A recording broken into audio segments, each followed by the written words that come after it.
Today we will see the correct method to grow money plant from cutting in soil as well as in water.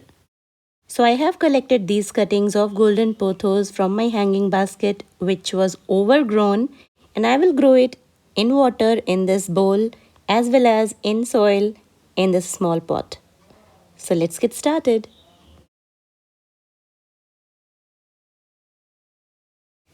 Usually we follow the conventional method to grow money plants. We take a big cutting, remove its 1 or 2 leaves from the bottom and keep it in a jar or vase filled with water, right? But they grow really slow this way. So if you wish to get bushy growth in your pothos like the nursery bought plants, then take the cuttings like this. Make sure to choose a big cutting with multiple nodes or joints in it. Now take each cutting with at least 1 leaf and 1 joint. Something like this. So my cuttings are ready now. Let's grow it in water in this bowl. I'm putting few stones in it as a support for the cuttings. This is optional. Now put all the cuttings in it and make sure their stems are in water. Now keep your pot in shade where it can get fresh air and indirect sunlight.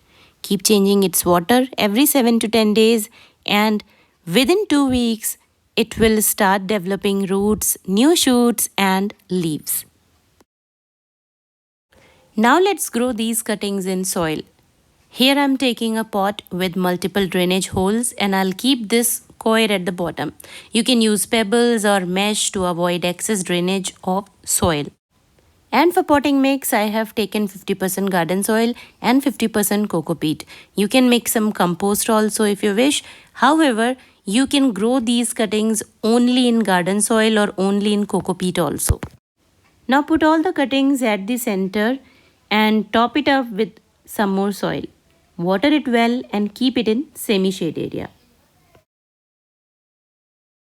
And in about 1 to 1.5 months, your pot will look something like this. Full and dense with lots many new growth, with new shoots and new leaves. So guys, grow your pothos this simple way and you will see the difference in their growth. So that's all for today. I'll meet you guys soon with one more interesting video. See you.